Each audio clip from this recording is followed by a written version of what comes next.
So we're going to kind of dive back in from a continuation from last week's conversation. Good to see you, Nikisha, and welcome to the show. And we're just going to kind of pick up where we left off. Now, if you guys remember from last week, we talked about creating a positive family environment. And so we kind of uncovered some things and we unpacked some things. And you guys asked some amazing questions. Please keep that energy coming into this week because I think those questions add value to where we go in these conversations. So that being said, we're just going to jumpstart in it with the first question, gentlemen.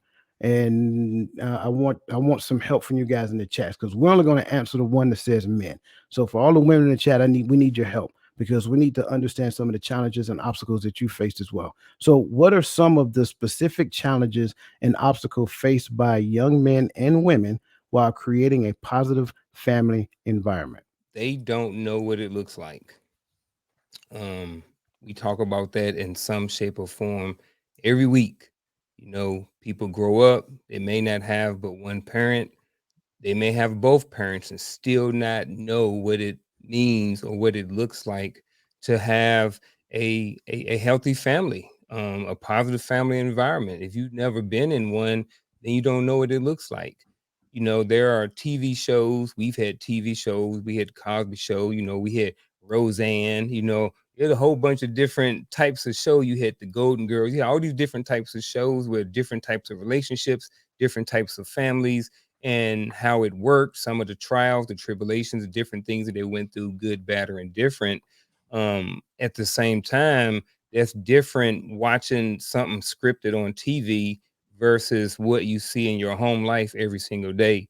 When you come home, are you having to, take the needle out of your mom's arm? You know what I mean? Is dad high? Is he stealing money? Is he pawning items, from the house?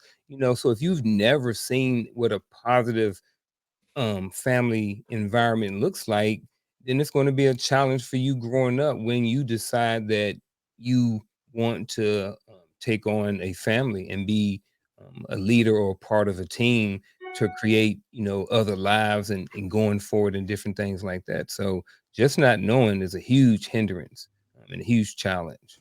Not having the correct examples of how to establish wealth or maintain uh, money, pay bills, living hand to mouth, hand to foot, check to check. Uh, Not having those examples teach you to be one of those not examples. And Mm. so when you grow up and you start establishing your family, you think, uh, I remember when I first, whether it be college or the military, they gonna throw them credit cards at you and everything. And you think, oh, I get a credit card. Military, they used to have DPP, it's called the Star Card now. And when I came in, they called it the Dumb Private Plan. And you get your little $2,000 in the PX and 500 in the clothing sales, and you have every CD and anything that shines, anything that had lights on it, you buy it because you don't know how to temper yourself. And I think that starts with the family structure, and that's one of the things that we carry over into new families when we establish ourselves. If you never break that cycle, if you never begin to say, okay, what is investing? Okay, what do I do with money? How do I balance a checkbook? You just gonna run into those problems, and you're gonna be living check to check like your mother or father or whoever your examples did. Man, I love that comment as well. And I really like Uncle Junior's as well because to me, in my mind, both all of them tie together. For me, I'm just going to take the band-aid off the wound real quick, and I'm just going to say, as a man ruling their house with an iron fist. When you hear the term "man of the house," for some odd reason, that means something that it really isn't in the wrong person's mind. And so, whatever ends up happening, it's like it's my way or the highway. We're going to do it this way. It doesn't matter how anybody feel about it or whatever the case may be. These are the rules. We're going to stick to those rules, and it does not incorporate anybody else's perspective within the confines of the house. Nor does that person get any outside, influence from like their parents or their, parent in-laws, because those are great positions of advisors if they actually act in that role.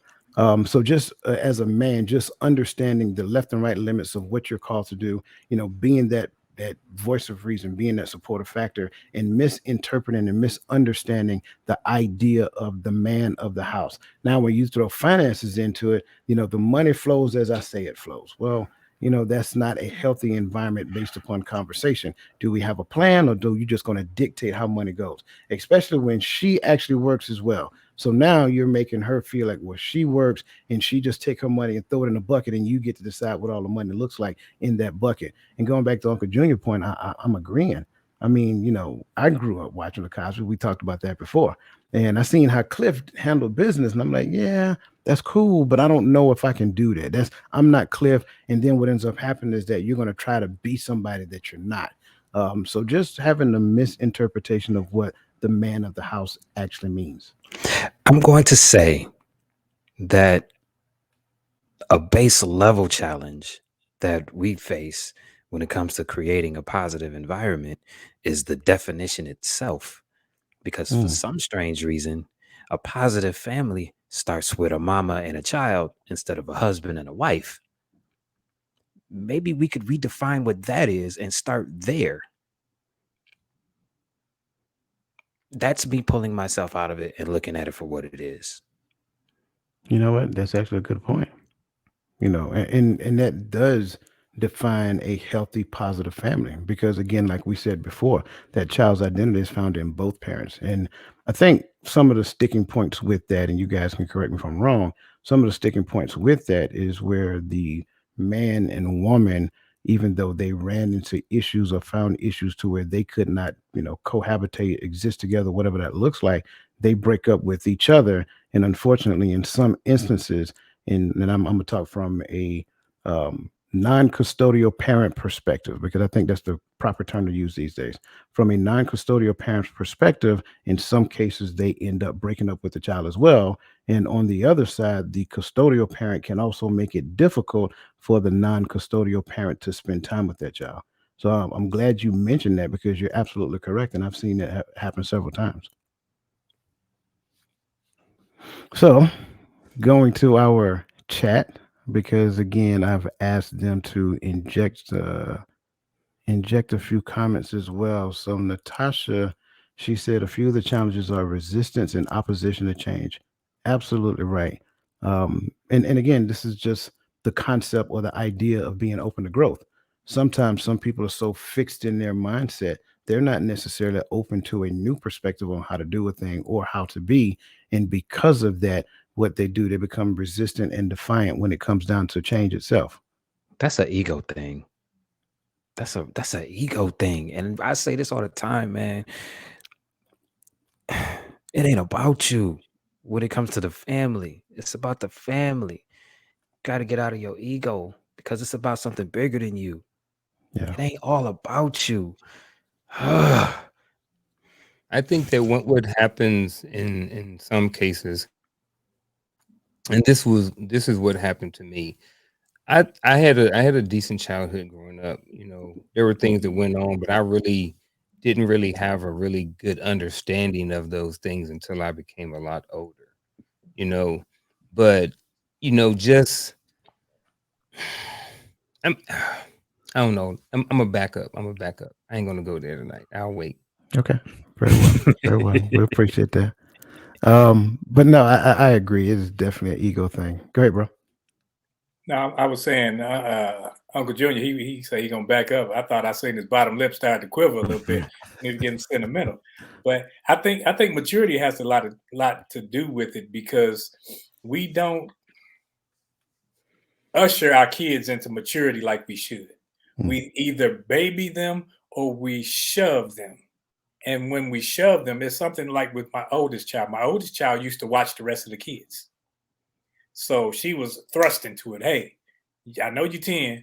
Make sure they do this. Like at 10, at 11, so she's already thrust into a parent role almost.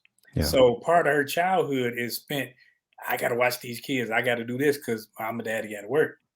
So some kids go through that, while others, you have moms or moms and dads, but people, mostly moms that I've seen, where they will see black boys, black girls being killed outside, and then they hold on to them kids so much that they Mm, allow them to do anything, anything goes, and they give them too much ahead of time to where their expectations in life are thrown away because hey, I know I'm 16, like the little girl a couple of weeks ago.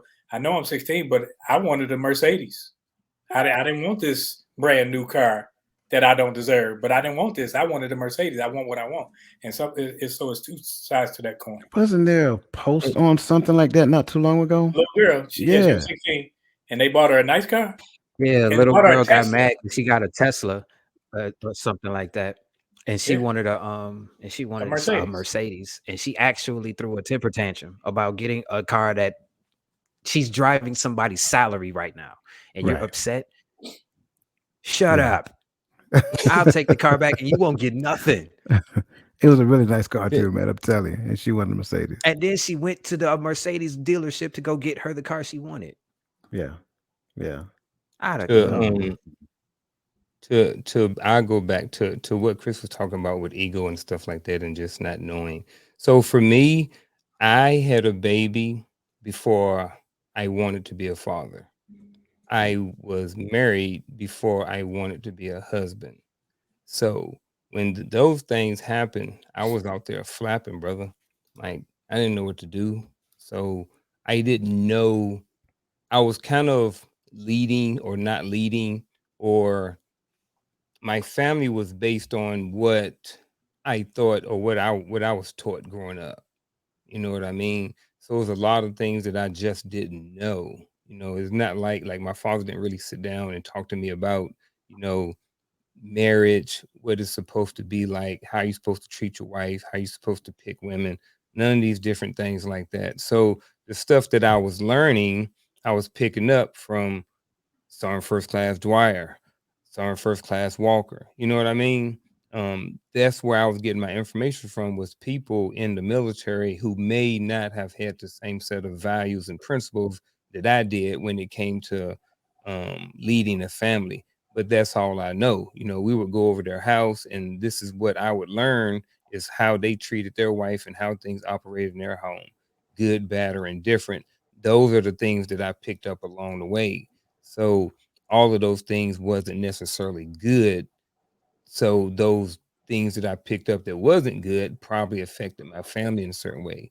You know, like Coach has mentioned before, like you can go to work in the Army from 5 o'clock in the morning. You can stay there at 8 o'clock at night every day of the week if you wanted to. It's always something to do. You know, yeah. you ain't got to go home. Yeah, good point. That kind of goes with what Lisa Keys says. The missing elements, true examples. I think when we don't have that example growing up, or have the wrong example, if you will, I think what can, we either make it up based upon, whatever we believe it to be, not necessarily understanding what it looks like, or we just look at that bad example and say, okay, well, this is what my dad did, so this is what I'm gonna do, or my dad did these things, so I'm gonna do everything I can not to do it. And because I spend so much thought on what not to do, I end up repeating the exact same cycle. And that can be a thing. So, it's an old saying, like wherever your attention goes, your energy flows. And that's exactly what it is. So you put all of the intention on what not to do, then you end up bringing it into fruition in your life. And that is a true thing. And, you're right. It takes us to encounter some people that have different experiences, have a better way of doing things. And then we watch them model it and be like, man, you know what? That actually looks right. And so as best I possibly can, I'm gonna attempt to imitate that until I actually learn what it looks like for me. So I'm a perfect example, man. I'm glad you brought that to the table. Let's see. Cassandra brought up social media. Social media is one of the biggest influences to young people today. Their friends thinking that after becoming a young parent, that their life will remain the same after being a parent. That's a good point. Very good point. Like, I know for me, when I became a parent, my life changed drastically. I started looking at things differently. I couldn't do the things I used to do because for me, I wanted to make sure I took care of my son.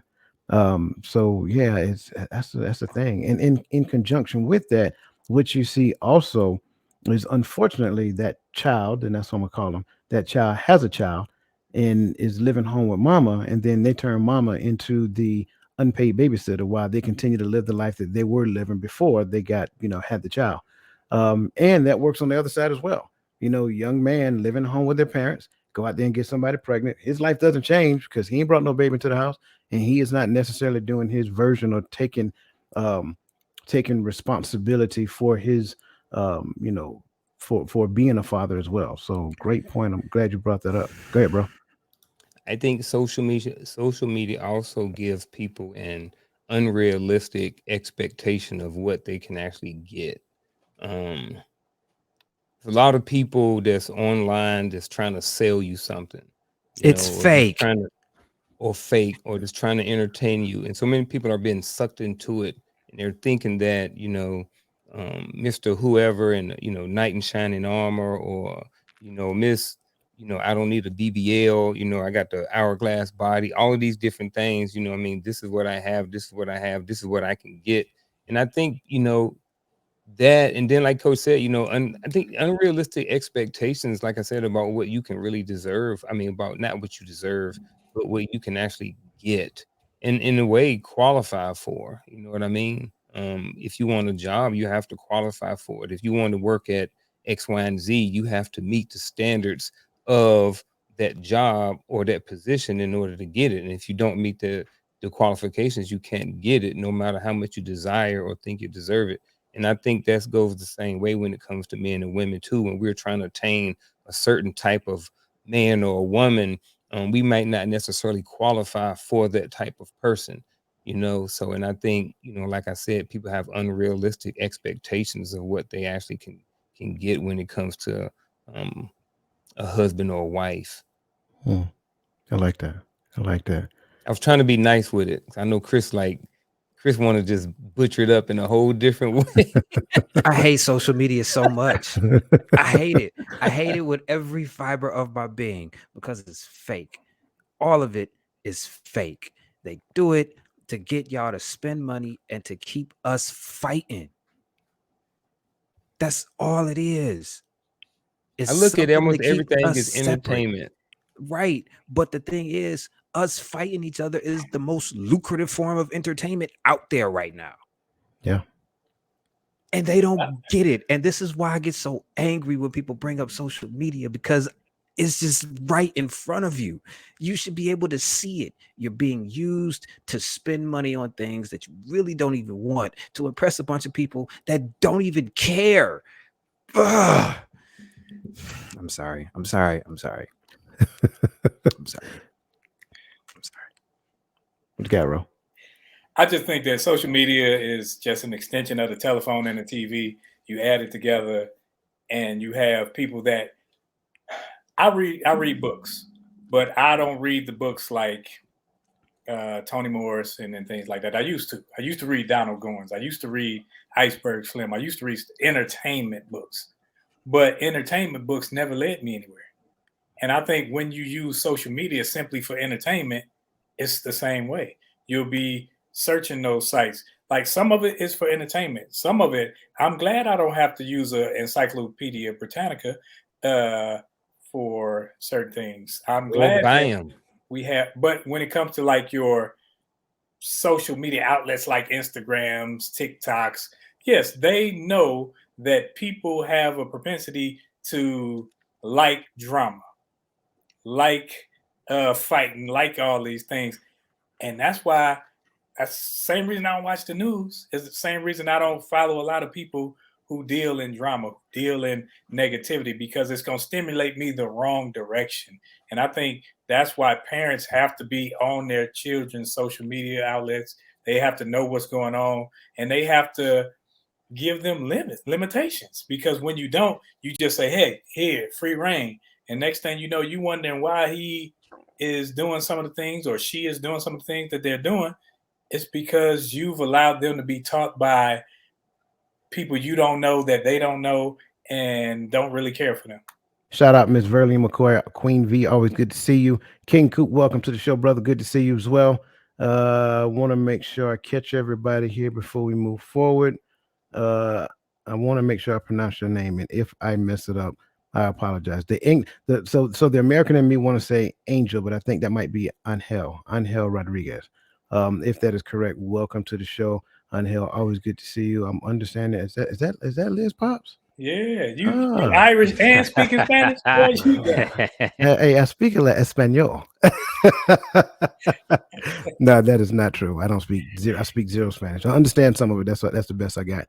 I want to make sure I hit some of these points. King Coops, I think Roland, you brought up the key about finances.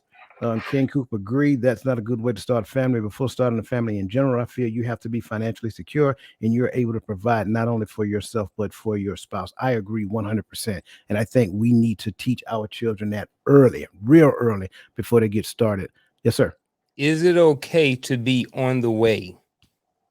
What I mean by that is this. I am 27 years old. I'm working at Amazon. I've been there for 5 years.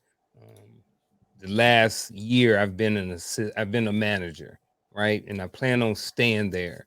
I plan on moving up with the company or something like that. Let's say I'm making $23, $25 an hour.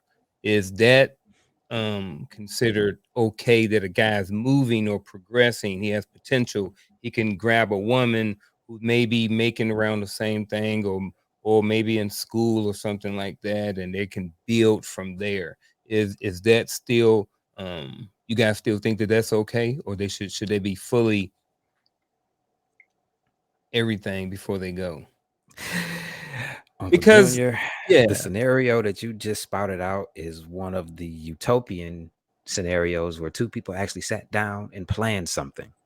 Mm-hmm. Most people don't plan, they just do. Now, if a plan is being put in place and he says to that woman, I want to spend the rest of my life with you, but I know I can't take care of you the way that I know you deserve to be taken care of based on how you've treated me over this situation. I want to marry you, but I know I can't afford it right now. And if she says, okay, we'll work it out, and then when we get there, we can jump the broom, go for it. Because she's a part of the plan now. It's a plan. You understand what I'm saying? And that's the one thing that a lot of us don't do. We don't plan. Most of us are winging it. And are you asking, should the person that's working this job and don't necessarily have everything together, should they get married? Yeah, should they get married, or is it time to either get married or start getting serious about somebody? First thing first, what's the purpose of them getting married?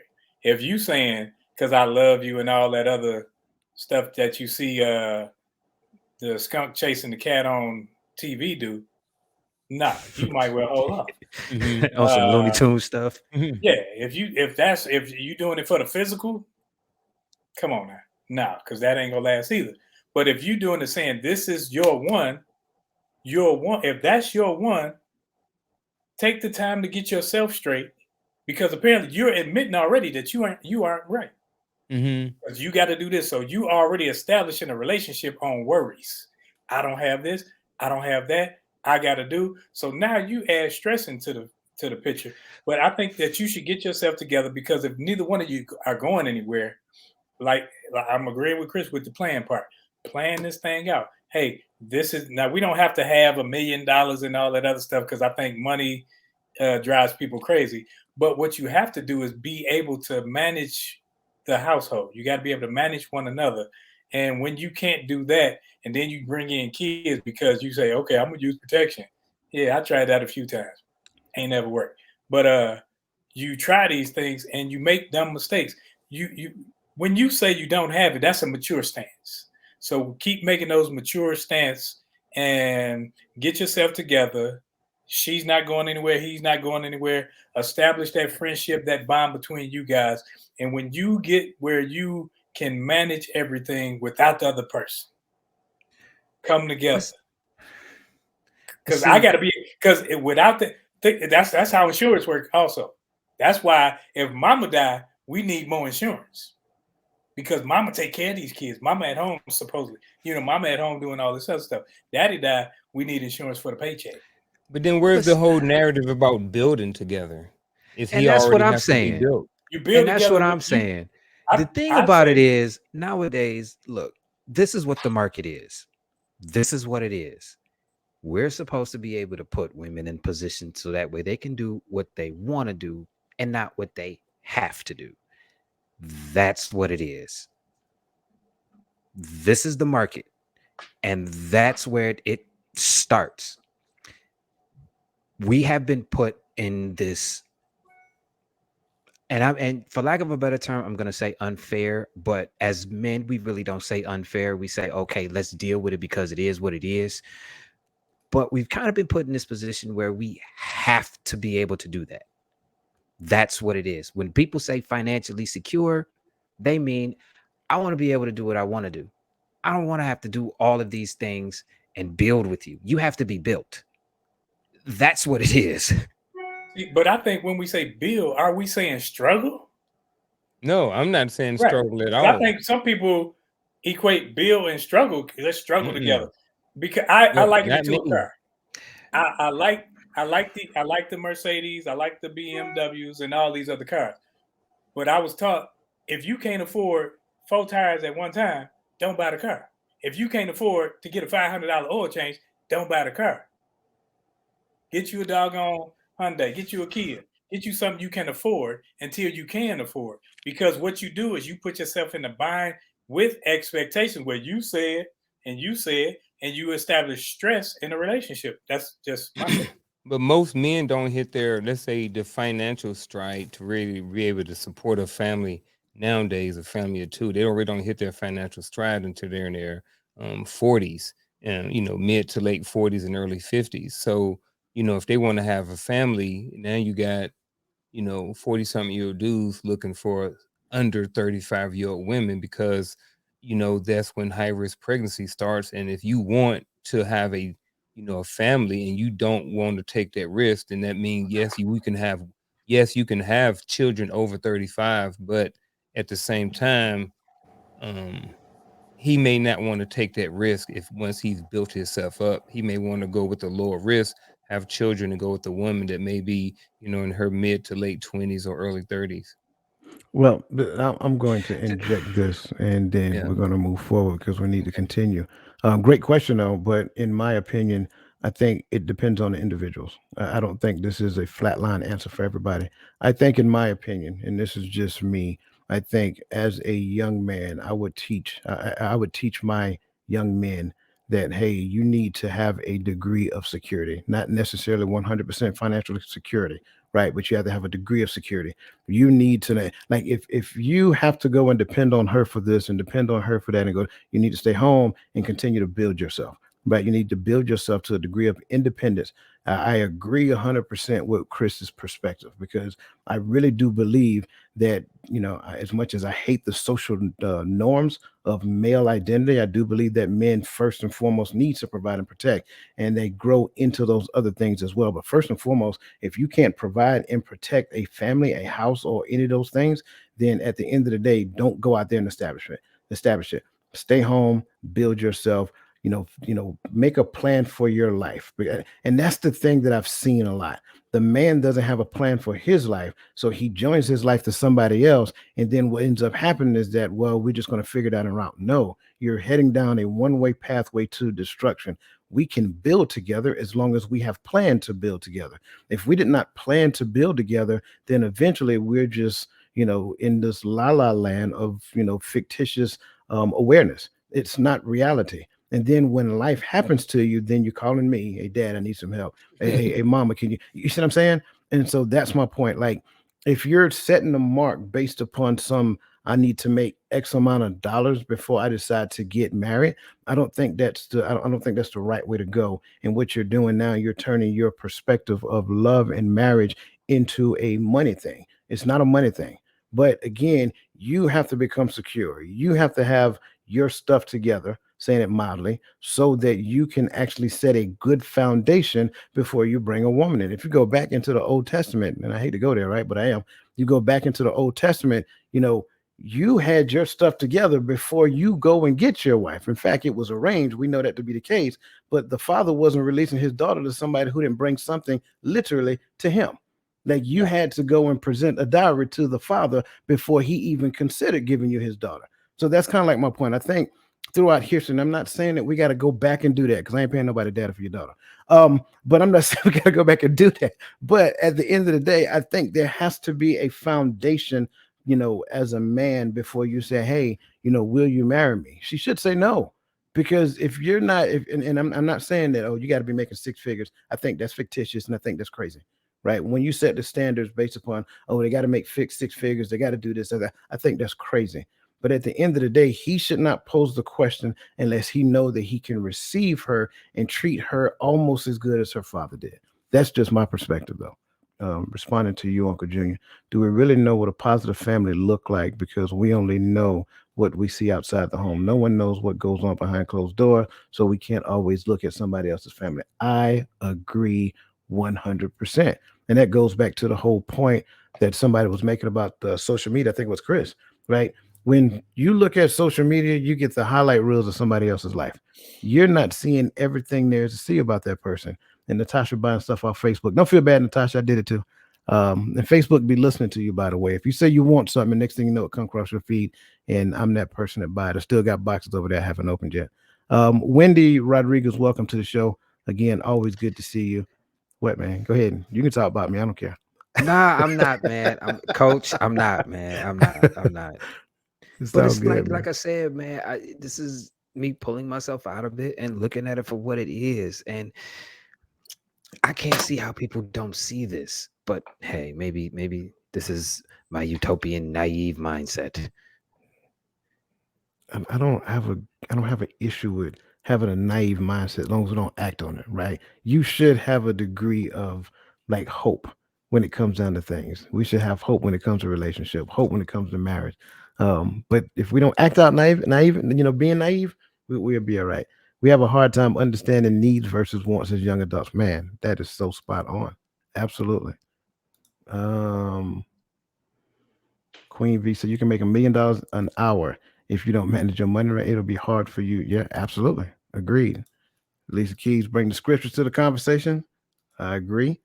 Man, you guys are awesome. Listen, we appreciate you guys. If I missed your point, it wasn't intentional. I apologize. It's just that you guys are adding so much value, and I want to make sure I'm grabbing it. Walter Mahone, welcome to the show. Good to see you. I want to make sure I'm acknowledging everybody. Listen, once a week I like to give stuff away. I want to be honest. So once a week I like to give stuff away. In the chat, type in hashtag family. You'll be put into the drawing, and we'll do the drawing at the end of the show. So just type in hashtag family right now, wherever you are. Just type in hashtag family again, hashtag family, and then you will be entered into the drawing. And then we will go from there. It will be good, and everybody will enjoy it. I'm sorry, I miss my brother Antoine Lyons. Good to see you, brother. Always good to see you. Welcome to the show. Okay, next question. What are some of the cultural or societal norms that impact our family dynamics? Again, what are some of the cultural or societal norms that impact our family dynamics? We say that all the time. Family first. Blood is thicker than water. And sometimes your family can be some of the most disrespectful people in the world. Mm. I have adopted a new way of thinking a few years ago, and I don't have control over who my relatives are, but I do have control over who my family is. So just because I am blood related to someone, that does not make them my family. That makes them my relative. So because what happens in many cases, or in some cases, I won't say many, in some cases, because we're a family, it gives me an opportunity to mistreat you and to expect from you what I wouldn't expect from someone else. Because we're a family, I have to give you $20 because you asked, you know? And good, bad, or indifferent, because we're blood, and if I don't give it to you, then it's an issue. Saying no sometimes to family can be an issue. Family can say, well, I'm doing this, I'm doing that. You still supposed to take me in. You know, I'm not living right. I'm living foul. You still supposed to be able to take me in and let me live with you because we're family. So I think that you have some of those cultural or societal norms, something as simple as family first can create a whole bigger impact on your family dynamics, because now you got people going at each other. You got bad influences coming down from other people in the outside of the immediate family. It causes tension, it causes breakups, it causes division in the family because everybody may not agree on certain things. But at the end of the day, family first. And we can go over here and we can talk about Coach and Antoine, whoever behind their back, you know what I mean? And then, you know what I mean? So it's just a lot of that stuff. And then when we at the family picnic, everybody cool. You know what I'm saying? So, like I said, I just think a lot of times when in some cases that whole saying is family first creates a lot of creates some impact in a negative way sometimes when it comes to family, the overall family dynamics. Yes, sir. Medical or mental help. Mm. We Yep. don't get Fact. it. If you're sick, go get you a Verner's, eat some saltine crackers, and sit still. To take a nap. Yeah, go take a nap. I feel bad. Go take a nap, and that runs through our society, our culture, because because of economics, because nobody had real insurance, so we didn't want to go to, hey, you ain't getting on no ambulance, you know, or you ain't doing it. Or when it comes to psychological, I ain't crazy. It's not that you crazy. You just need to learn how to break some things down so it's not eating your brain up, eating your body up. You're saying, or whatever it is, we find a remedy. Oh, just rub some of this on it, or just drink a hot toddy. You need to go to the doctor. You sitting up there got half of your side is sticking out your body, and you sitting up there. I'm just gonna rub this. No, you can't just rub something on everything. For a lot of things that we need medical and mental attention for, we will stray away from it simply be out of fear and out of other people knowing our business. Mm. I'm a kind of go back into the social media thing, right? We have a problem with putting all of our business on social media. Like, I don't understand why that is a necessity. I don't really care what you have for dinner, just being honest. And that's the mild version. The other side of it, if me and my, make believe wife over there, if we split up and she leave, it ain't Facebook business right now. It ain't never Facebook business, to be honest with you. We need to stop putting our business on social media. I Like, hate them so seeing disciplining the kids on social media. I hate them. that one too. I'm traveling to Miami Beach. Okay, thank you. I, thank you for sharing that. But that's not why I'm on social media. You know what I'm saying? We put too much of our business on social media, and I'm really being mild about it. Right? Rolling with a little. I'm agreeing 100%. We shouldn't like putting disciplining your child on social media. The fact that y'all had an argument putting it on social media, the fact that somebody, and pardon my French, done pissed you off, and now you want to find some like cliche to say on social media because they didn't know who I was until I showed up. So you know what I'm saying? None of that stuff even matters. Like, stop putting your business on social media, and that that really irritates me because at the end of the day, you're really saying like there is no chance of reconciling with this person. Once I put it out there in the universe and everybody know there's drama, trust me, anybody who wants to call you, they're calling you right now. I guarantee it. So we need to stop putting our business on social media. Our people, I love my people. I love all people, to be honest with you. But there are some things within our culture that just don't, we got to overcome it. Go ahead, man. Go ahead. Y'all need some real live in-person friends to talk to. Jesus H. Some friends Get to tell off your them little no. phone, get off your little computer. You need some real live people that you can call on the phone and say, come meet me somewhere. I need to talk. Instead of getting on Absolutely. your phone and telling a bunch of people who love to see you in trauma anyway that you in trauma.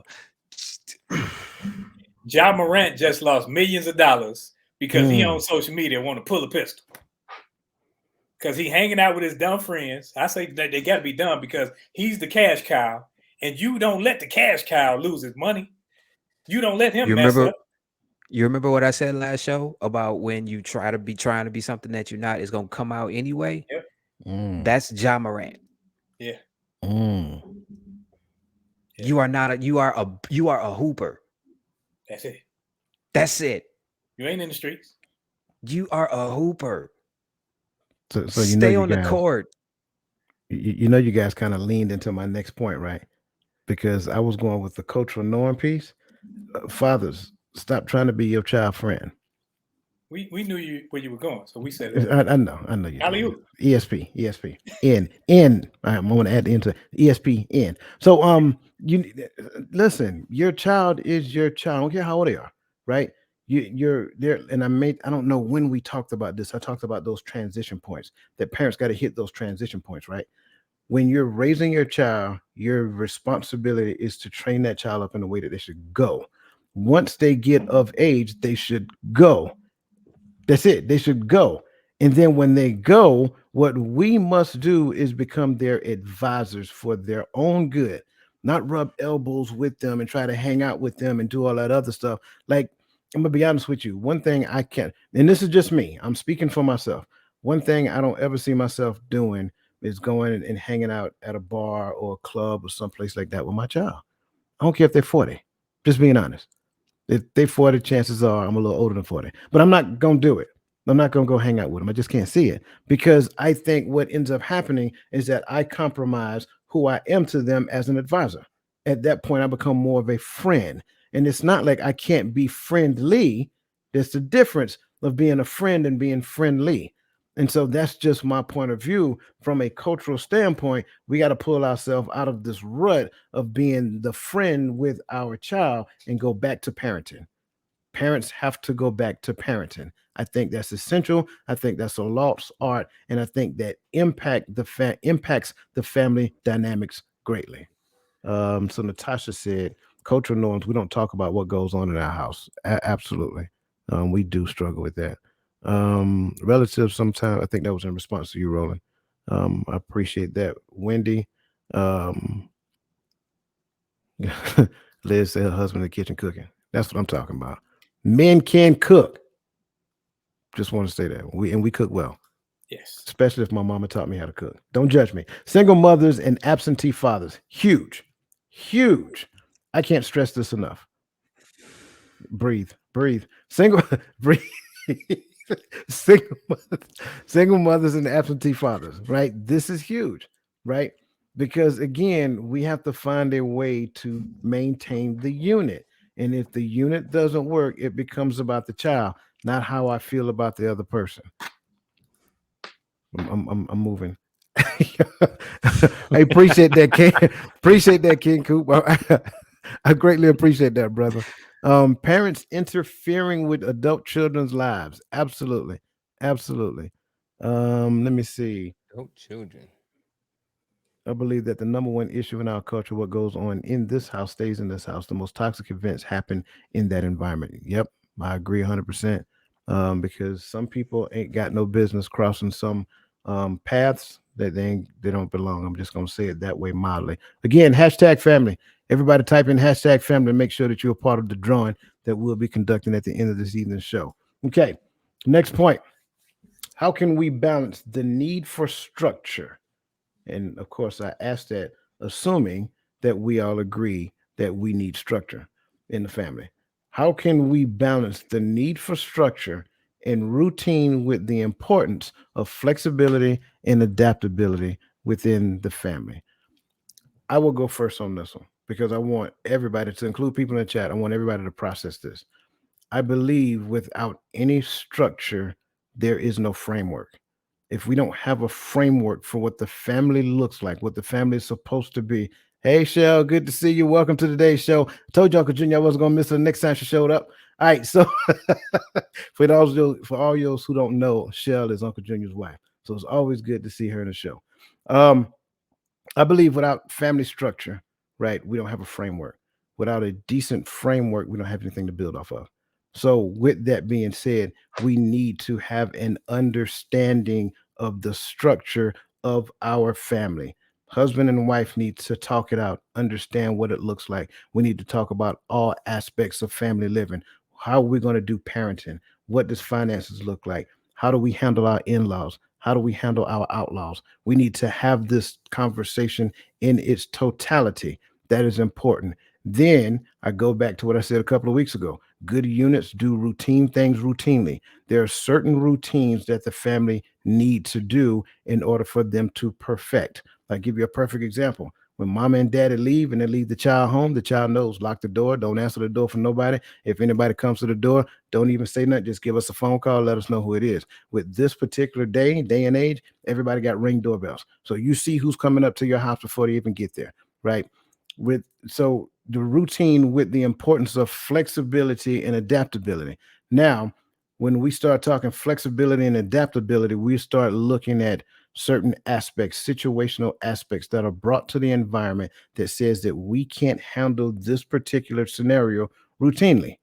We can't do this based upon our normal routine. We have to exercise critical and creative thinking with this particular scenario, i.e., my child come home, my child is confused because they were in class and they seen somebody else and that person looks like one thing, but they're saying they're different. I don't want to say anything that hurts their feeling. Mom, dad, can you help me? That's not a normal conversation. But in this day and age, you need to normalize that conversation. That child, the other child, whatever they choose to do, whatever their parents allow them to do, that's their business. But as for me and my house, this is what we're going to do. And so when it comes down to it, we have to have that structure to be able to support the storms when they show up. When the storms show up, then a family that has structure and routine knows how to respond to the storms when it shows up. How can we balance the need for structure and routine with the importance of flexibility and adaptability within the family? I think, like Coach said, you have to have structure and you have to have some routines if you want to have a successful overall family. People have to be in certain roles, and I think that the family will work overall better as long as everybody's doing their roles to the best of their ability. Um, Mom, dad, wife, kids, everybody in the family.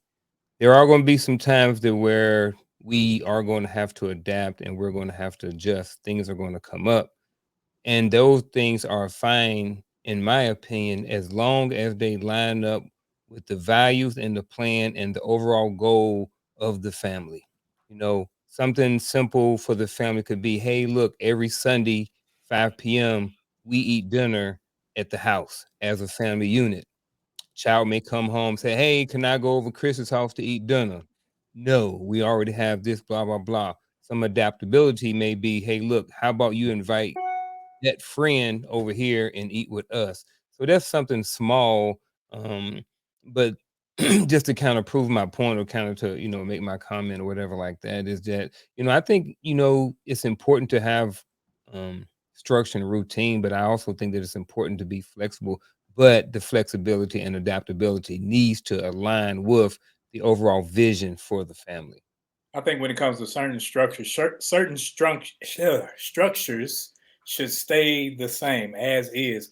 Now, when it comes to flexibility, we should be flexible enough to listen. Sometimes we don't listen to our children, and our children. I got grown kids. I got 30. My kids almost in their mid 30s, and when they speak, I can't automatically say, well, I'm the daddy, so what I say goes. But it's certain things. If you have a boyfriend, girlfriend, and you come over to my house, you are not sleeping in the same bedroom in my house. That's my structure. You can do whatever you want to do where you live or whatever, but not at mine because that's me. Now, and I'm not flexible with that, but I am flexible with listening to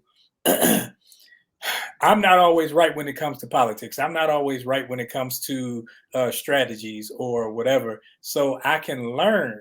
And when I can learn on those levels, I have zero problems with it. But it's certain things that I'm not straying away from. And those are non-negotiable, but we shouldn't even get into a conversation about those because the respect between us both shouldn't allow that. That's why you train your children up when they're small. So then when they get older, my kids, they will play around jokingly and call me by one of them. She'll call me by my first name, just trying to be cute or whatever. But there's not a time where we gonna be talking and she gonna call one of them gonna call me by my first name, and it's just gonna be like, oh, that's cool. Nah, because I've established that. But I think flexibility has definitely on. I'm speaking from the parents' end because I'm even flexible with my mother now because sometimes I got to get in teacher mode because my mother, she doesn't understand certain things because of how today is, as I don't understand how these last few generations speak and think, and they can articulate that to me. Coach, can I add something to this? Absolutely. I just want to add to the need for structure and routine. I want to, I think it's already implied, but effective structure and routine. Because there are some people who have routine in their house and it's all jacked up. I know kids that go to bed at 12, 1 o'clock every night, and that's routine, but it's ineffective, So I think, just to add to real quick with that, it's important for the structure and routine be effective. I I love it. think we can balance it by understanding that one comes before the other. You have to have a structure and routine before you can put any type of flexibility and adaptability to it. Yep. One Absolutely. comes before the other. Mhm. Absolutely. So there's a couple of comments I want to bring. A question. First question, Liz asked, what age should they go? And this kind of goes back to the point that I made previously. You've raised your child up to in the ways that they should go. By the time they get to a certain point, they should go. Right.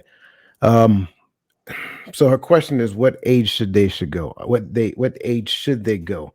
I have my response already, but I'm gonna open the floor up to you fine gentlemen first.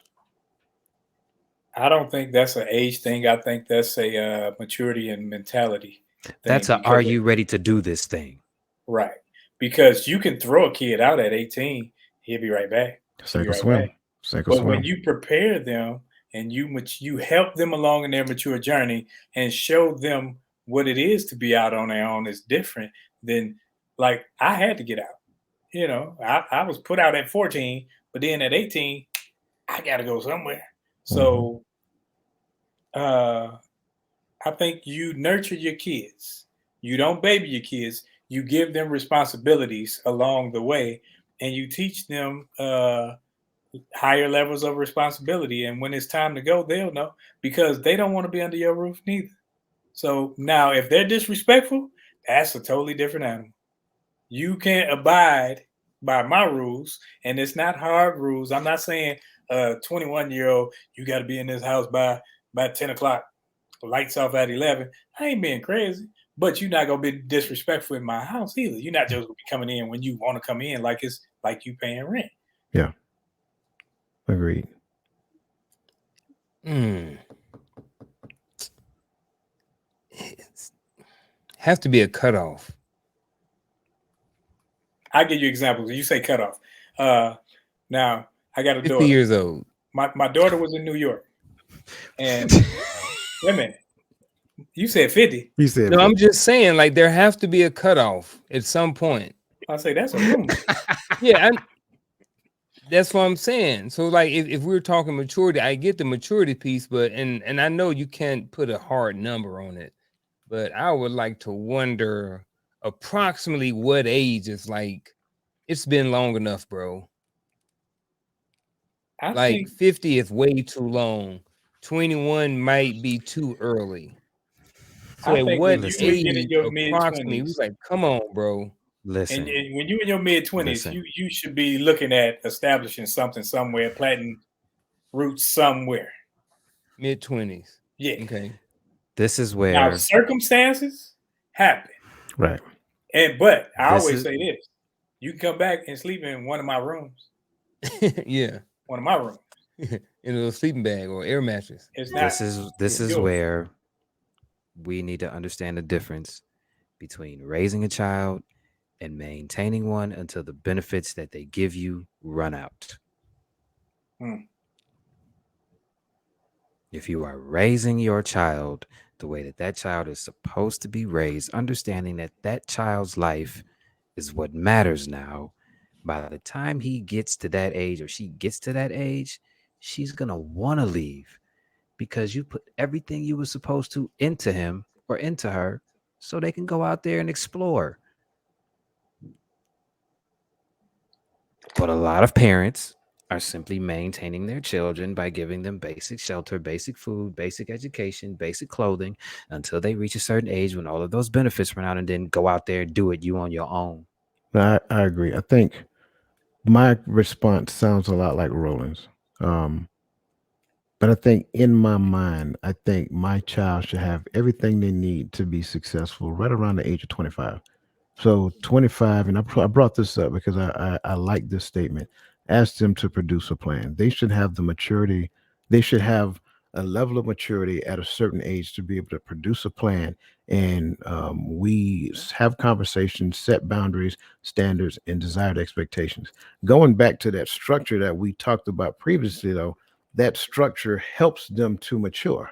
That's part of the structural plan. It helps them to mature, and then we give them bits of responsibility throughout the way as they get older and develop. So that being said, they will get to the point to where they can leave. Now, I don't necessarily make them leave, like we had to do when we were at a certain age. And I'm not saying nobody kicked us out the house, but we wanted to go. We needed to I get out there and am. spread. We needed to I'm get out there and saying spread it. our It wings. happened to Right. me. Oh man. But we needed to get out there and spread our wings. There were things that we in our minds we wanted to do that we couldn't do in our parents' house. Right. For me, again, 25 is the cutoff, but there's no doubt in my mind that by the time they get there, they will already be gone and in their own place. That's just my thoughts on that one. So, great question, Liz, and we greatly appreciate you asking that. MJ is over here dropping science. She said, "What I heard you say was a deeply rooted tree can't be easily swayed by strong winds of turmoil." You are spot on, MJ. Thank you for that. I like that comment so much I had to start and put it back up here. So that being said, again, I want to make sure I reach out and touch everybody. Listen, we greatly appreciate you. We thank you for being here. We know that you could have been any place else on this fine Friday night, but you chose to be here with us, and we do not take that lightly. Again, if this is your first time, look in the bottom right hand of your screen. Go ahead and click on the subscribe button. You'll see a little icon. Click on that button and subscribe to the channel. And again, share it with somebody else, somebody who you think and believe will actually benefit from these conversations that we have every Friday at 8 p.m. Last but not least, I want to greatly appreciate all of our super supporters. Again, we greatly appreciate you, and you are the reason why we're able to do some of the things that we're able to do. So again, thank you very much, and we do not take what you do lightly. Next question. What are some of the long-term benefits of investing in a positive family environment? More positive family environments. Say more. I like what you said. Say more. If you are raised in a positive family environment, you know what it looks like, so you can replicate it. There's really nothing else to add on to that. Mr. I don't have anything to add has just dropped the mic. I mean, really, not trying to be funny. That's the answer. Why would you not want your child to be successful as an adult? And I think MJ, she was MJ was going exactly where I was going to go. Reaping generation, like we're setting generations up for success, like literally. And each generation, here we go. What you got, Chris? What you got, man? What you got? Okay. All right, man. If nobody else is going to say it, I'm going to say it. Dear moms and dear dads, get out of your ego. Your child is supposed to be better than you. Get over it. It's supposed to happen. So get out of your ego and go let that child be great. Get out of the way. They're still gonna love you. Your mom, your dad, they're still gonna love you. But if you do not allow that child to actually pursue something meaningful that they find meaningful, and that they would do for free, but people would pay them, get out of the way. They're supposed to do that. Move. All right, I'm done. Nope. Great point. And that's exactly what we're talking about. I mean, I want my children to be better than me. That's like they should get the best that I have to offer them at the time that I'm giving it to them, which incorporates all of the learning from the mistakes that I made up to that point. So he's absolutely correct. So man, I mean, again, and Natasha's saying the same thing, creating a legacy of what a positive family dynamic should be. That's the key. The key is we create one in our home so they aren't foreign to it when they become an adult. And here's the deal, they actually know how to create it because they've seen it created in our home. That's the important part. So, man, I think, let me see who else. Ms. Jackson said, if you have a positive family environment, that means each generation progresses further than the last. Precisely. Um, we tell them to do better than we did so that they can be more successful and not struggle like we had to. Absolutely. But we Every just don't harvest. tell them. We show them. This is what it looks like. Tangibly. You can put your hands on it. You can do it. Precisely. Yes, sir. But it's a flip side to that coin, because I've experienced where when the child moves on and moves ahead, now he's looked at as he or she is looked at as a sellout. Oh, you think you better than us? That's another cultural thing within a societal norm, that a negative one. Because when, like, I used to take my daughters home, and because they spoke decent English, non-broken, non-ebonics, they were talked about. They were ridiculed. So that's one of those cultural things that we got to get out of. We got to get out of, because you have an education, because you have culture, because you have experiences outside of being in the box, that you don't understand what it is to be who you are. Absolutely. And we teach them the level of resiliency to handle that pressure as well. They don't necessarily break and go into some type of downward spiral because they're being referred to in one particular means or another. So, great point. And I'm glad you brought that to the table, sir. Thank you so much. Um, we're doing good. We're doing good on time.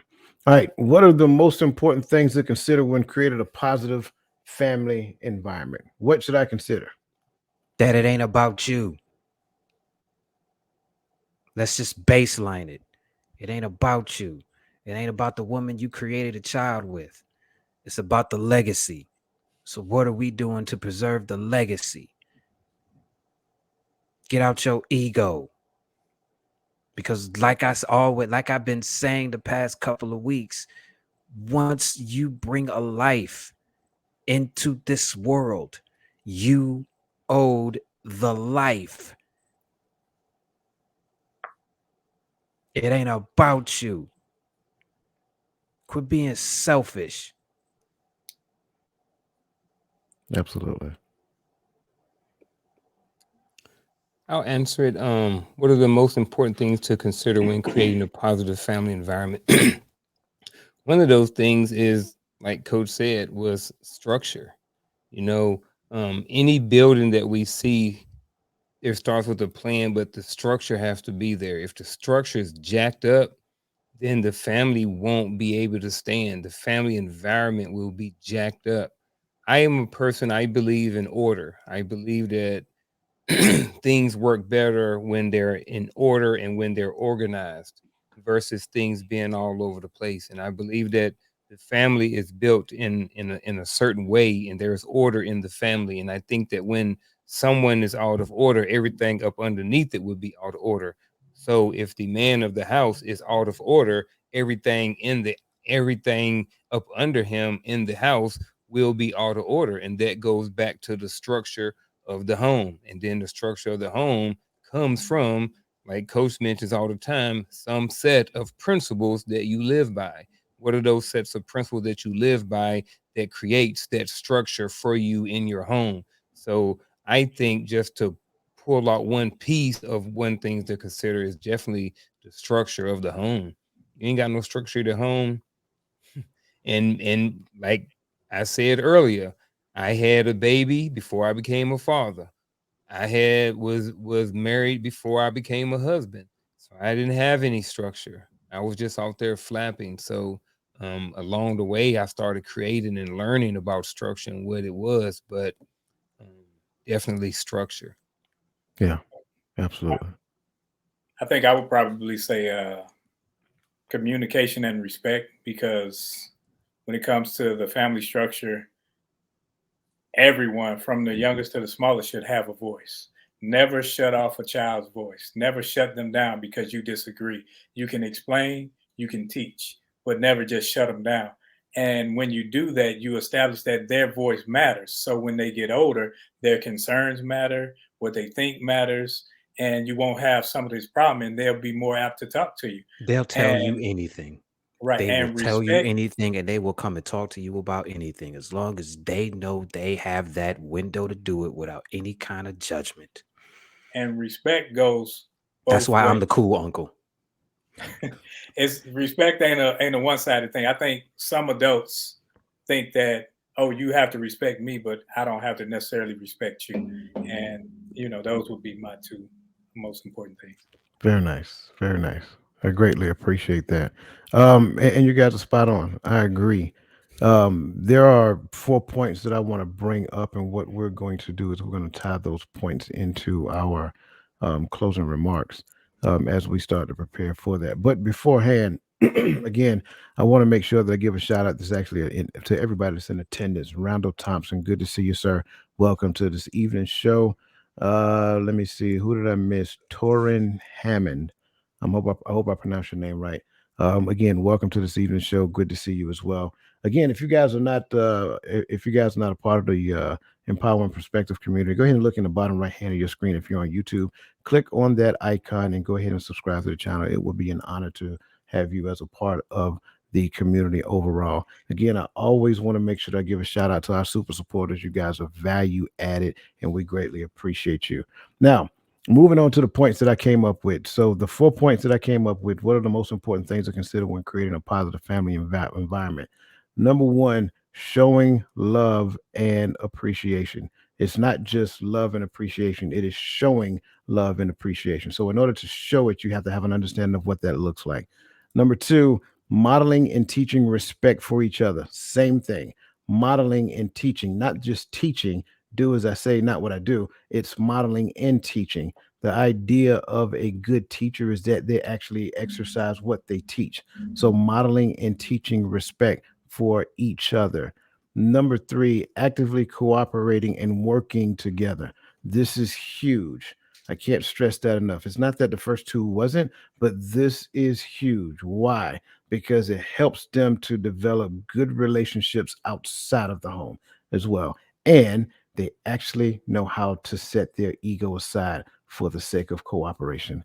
And then number three, spending meaningful time together, not just spending time together. One of the biggest mistakes we make, spending meaningful times together, which means the other person gets a vote.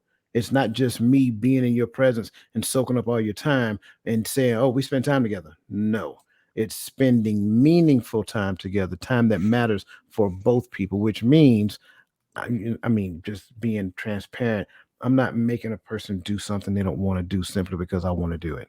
So again, spending meaningful time together. Very good. So with that being said, we had 13 entries, and the draw is about to commence. If it comes to me, I'll defer to somebody else. Miss Bernadette Simmons is our winner. Very well. Miss Bernadette Simmons, we will be reaching out to I you like it. and letting you know what you've won. We greatly appreciate all of you guys. Again, I like to give away stuff every month. So That was again, fun.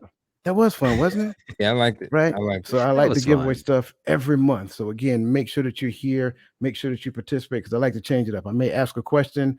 I may. Who knows what I'm gonna do the next time, right? So again, we greatly appreciate you. That being said, it's about time for these gentlemen to dive into their final chats and their final points. Again, bittersweet moment for me, but as always, here we go. Okay. I guess my final thought would be if I'm talking about showing love and appreciation, it's about letting the family know that they're important. You understand what I'm saying? It's like I always say, man, it's not about you. It's not about you. It's about the family. It's about the unit. And once we understand that part of it, I think the game would change. I really think the game would change. Um, these kids need to know what it looks like to have it shown to them and understand what it's like to show it. I think that's missing too. So I guess that would be my final thought. So, when it comes to creating a positive family environment and actively cooperating and working together, when you have a family and you're the man of the house or the woman of the house, you have to understand that, and especially if you have kids, that if you have, say, for instance, you have two kids, a family of four, there are four different personalities, four different identities, four different levels of stress, four different levels of triggerism or whatever like this. So you have to be able to cooperate together, and you have to be able to work together, because there are always going to be things that come up that are going to challenge the overall dynamics of the relationship, and just going to challenge someone. Someone is going to get sick. Someone is going to get a cold. Someone may lose a job. Someone may get suspended from school. So all of these different things change and happen in a family. So it's imperative that everybody actively cooperate together, and that means that you have to be intentional about cooperating, not just hoping that it's just going to come together and that someone is just going to take the lead on it. Like, you have to work together, and sometimes when you work together, that means, like Chris said, you have to set aside your ego, and that not just men, but women, but everybody in the family, have to set aside your ego and have to set aside certain things that you may want for the greater good of the family.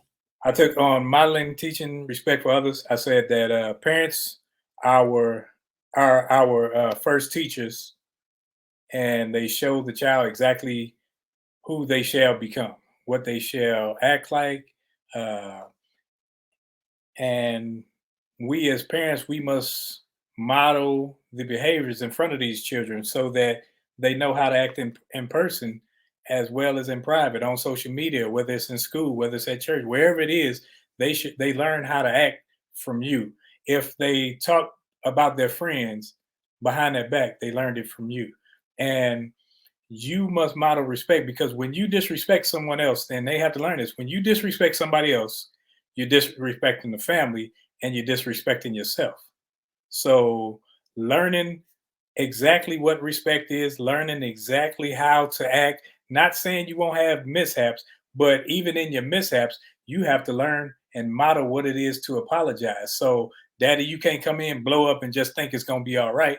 Mama, you can't just cuss somebody out, think it's going to be cool, because they have to learn how to humble themselves and show the same respect to the other person and say, man, I must apologize. I'm going to humble myself. I'm going to apologize, not just say, if you feel like, no, I apologize because I made you feel a certain way, and identify exactly what it is that I did wrong. And when you can identify the wrongs within yourself, then it helps the overall family realize, man, we're all flawed beings, and we all can fall. But how, when we fall, or yeah, when we fall, not if, when we fall, how do we get up and how do we make it right? I believe wholeheartedly that this one right here is probably one of the least taught things in the home. And I think when we really stop and think about it, everything that was talked about previously is a good segue to this. When it comes down to showing love, first we need to understand what love is. Then we also need to teach it to our children, so our children to understand what love looks like when I show it to them. I think that's important. I think a lot of times we get to the point of believing that a person assumes a thing based upon what I believe love is. The other side of that is the appreciation piece, right? So appreciating someone else. I think all of this ties into time. We got to get to the point, and Roland hit the nail on the head. We have to get into the point to where not only do we respect and appreciate our time, but we respect and appreciate somebody else's time as well. If we can get to the point of respecting and appreciating our time as well as somebody else's time, then we don't waste time or waste somebody else's time, or more others otherwise waste my own time. So we don't waste time. Therefore, instead of just spending time together, we spend meaningful time together, which means that every experience yields a positive memory. Do we play games together? COVID-19 kind of introduced some things to us, right? I don't know how many of you guys have that game, Culture Tags. Culture Tags is a good game for a family to play. It is actually fun. It's interactive. I mean, you would not you'll spend a whole lot of time laughing with and at one another. But I promise you, those are times that you'll find that you don't forget. I did it with my nieces, in South Carolina, and I'm telling you, I have video footage, and we laughed and laughed and laughed because it was just hilarious. Spending meaningful time together not only helps people to feel valued, but you understand that not only that you value them, but they also value you. Get out of the habit of just spending time, right? Spend meaningful time, meaning that that time has meaning to both me and you. I said that earlier, right? It's important. What is it that you want to do? And let's kind of talk about what that looks like and then create a plan to move forward so that we can have those shared experiences under the concept of that meaning. When we have that shared experience under the concept of the meaning that we created together, what you'll find is that you'll have lasting memories. So when you look at this, families should be the nucleus behind spending meaningful time together through the lens of love and appreciation. It is modeled, it is taught through the concept of respect. And last but not least, we are actively cooperating and working together within the space of the time that we have. So, that being said, listen, I want to make sure that I extend a sincere thank you to everybody that is in the chats, everybody who heard us, who actually participated and was actually taking part in this conversation tonight. We greatly appreciate you. We thank you and we value you so much. Next week is going to be the last part of creating a positive family environment. And that is where we're going to get after mostly a lot of the do's. And that thing that Roland talked about, communication, we're going to get into a lot of that as well. So, listen, on behalf of these gentlemen on this panel, who I greatly appreciate, I want to thank you, each and every one of you. I want to thank you for being in attendance. I want to thank you for participating. Bernadette Simmons, thank you. And we just want to say congratulations for being this month's winner of the free giveaway. We will see you guys next week, same time, same channel on the Hearts and Men podcast. Have a great and wonderful week, rest of the evening, and a fantastic weekend.